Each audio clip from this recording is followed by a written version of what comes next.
It is late November 2025. The financial world is distracted. Eyes are on the Federal Reserve, geopolitical tension, and the soaring valuations of artificial intelligence. But in the quiet digital corridors of the Singapore Exchange, a giant is making a move.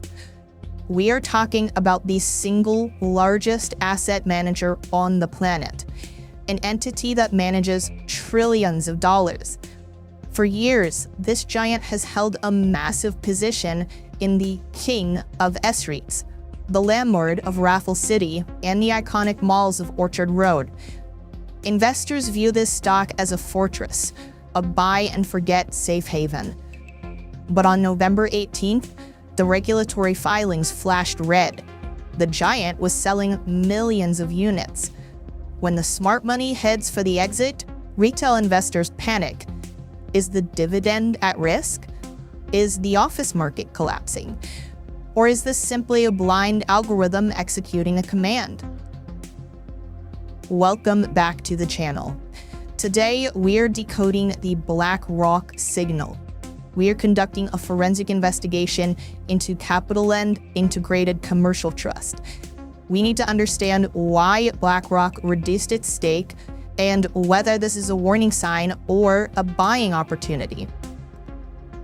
Quick disclaimer: I am not a financial advisor. The information provided is for educational and informational purposes only and should not be taken as a recommendation to buy or sell any asset. Always do your own due diligence and consult with a licensed financial advisor before making any investment decisions. First, we strip away the headlines and look at the hard data, specifically the SGX Form 3 filings from the week of November 17th. At first glance, it looks like a dump. BlackRock's interest dropped below 7%. But the daily transaction history reveals a bizarre pattern. On Monday, November 17th, BlackRock actually bought 8.7 million units, pushing their holdings above the 7% threshold. But less than 24 hours later, on Tuesday, they executed a reversal. They sold roughly 9.3 million units, dropping back down to 6.9%. You buy 8 million, you sell 9 million the next day. This velocity suggests this wasn't a fundamental decision to exit. It looks like index friction. Why the friction? It comes down to a supply shock. CICT has been aggressive in late 2025. They bought the rest of Capital Spring and a 50% stake in Ion Orchard. To fund these trophies, they raised over $1.1 billion by issuing new units. This flood of new paper forces passive funds to adjust. The volatility we saw was likely the algorithms struggling to digest the new units while staying within strict internal risk limits. However, it would be naive to say this was only a glitch. We have to look at the macro paradox. The Fed cut rates, so rates should rise, right? But the market didn't follow the script. While short-term rates fell, the Singapore 10-year bond yield spiked to 2.16%. Markets are pricing in the Trump trade, higher inflation, and tariffs. For a REIT, rising bond yields are kryptonite. They make the dividend yield look less attractive. BlackRock sees this. Their strategy for late 2025 is investing in the here and now. They're pro-risk and overweight on US tech and AI. If you're sitting on a 14% gain in CICT and bond yields are rising, you take profits. You rotate from stable malls into high-growth AI. We see this clearly in their other moves. They trimmed Mapletree Logistics, but they increased their stake in CapitaLand Ascendas REIT because Ascendas owns data centers.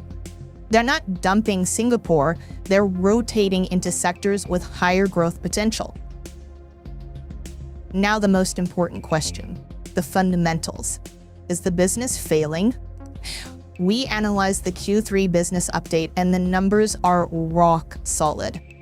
Retail rental reversion was a massive positive 7.8%. Retailers are fighting for space in Ion Orchard. Even more surprisingly, the office segment posted positive 6.5% rental reversion. While US offices are empty, Singapore's Grade A offices are hiking rents. Occupancy is near full.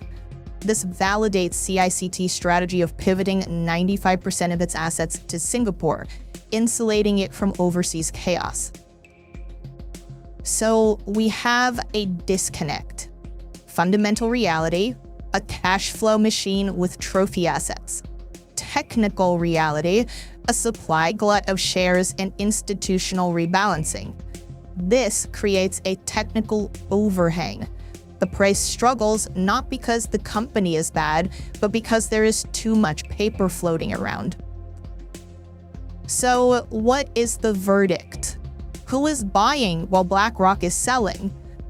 During the exact week BlackRock sold, CICT was the most sought-after S-REIT for other institutions. Sovereign wealth funds and pension funds were happily buying the dip.